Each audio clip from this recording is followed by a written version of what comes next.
Welcome back. 2010 marks the 20th anniversary of the Environmental Stewardship Award, and what a great crop of winners NCBA has honored since the program's inception all those years ago. Over the next few weeks, we're visiting all 7 of the regional winners of this year's award. Now, let's head to Region 2 and a beautiful ranch in Central Florida.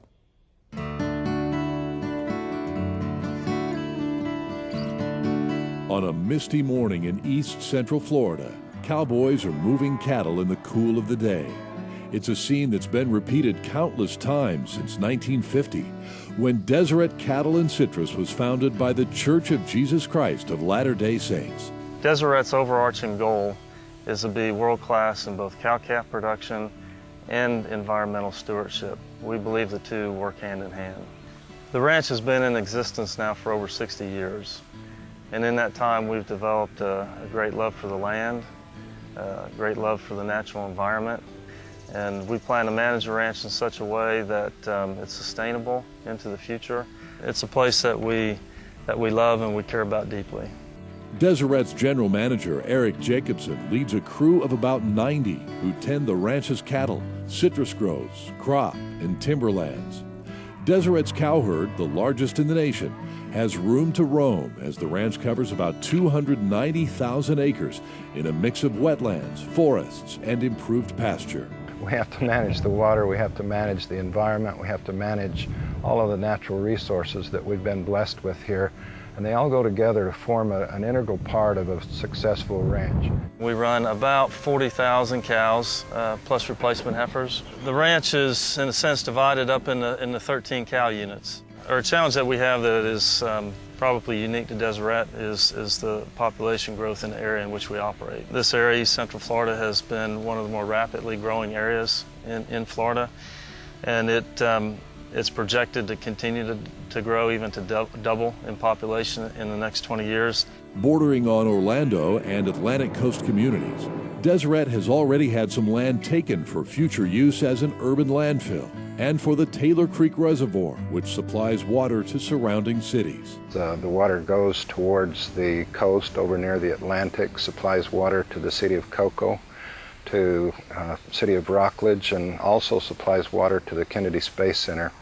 When you see the space shuttle go up and you see all of the steam and smoke coming out from the bottom of the shuttle, most of that is water that has come off the ranch. To me, it's very gratifying to be able to work with a group like this that is able to not only manage the resources the way they should, but also to fight back the forces of development, especially along the coast. It's tough.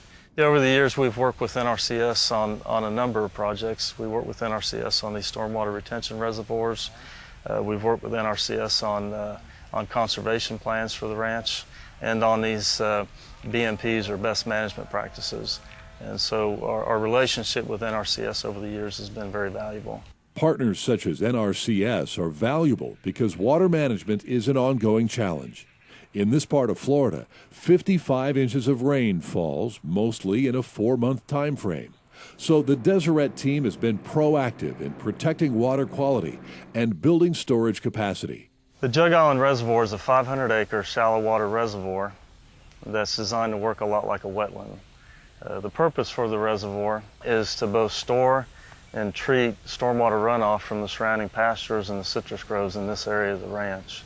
I think it's in all of our best interest to try to come up with as many water conservation measures that we can so that we adequately manage the water, that we don't waste it, that we use it where it's most needed, and try to manage it so that there's enough to meet everyone's needs. Some folks do the right thing because they have to, but Deseret does the right thing because they want to. As they've developed reservoirs and protected wetlands and forests, Deseret has become a wildlife haven, home to hundreds of species. Last year we went through and documented over 380 species that are on the ranch, some of which are listed. And so the ranch has become a vast resource that, in a sense, preserves habitat for wildlife species. Over the years we've developed a lot of pasture across the property, and that's been something that's improved the forage base that's available not only for the cattle but for the wildlife as well.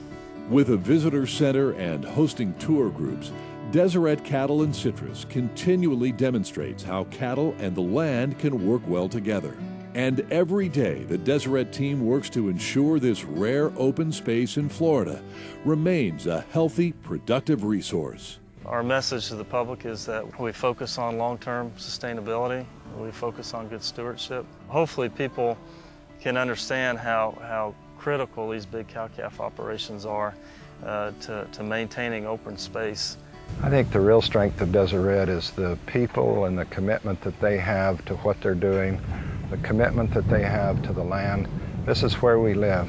This is us. And so because of our involvement, because of our love of the land, I think we have that commitment to make sure that it's handled appropriately, that it's used wisely, that it continues forward into the future.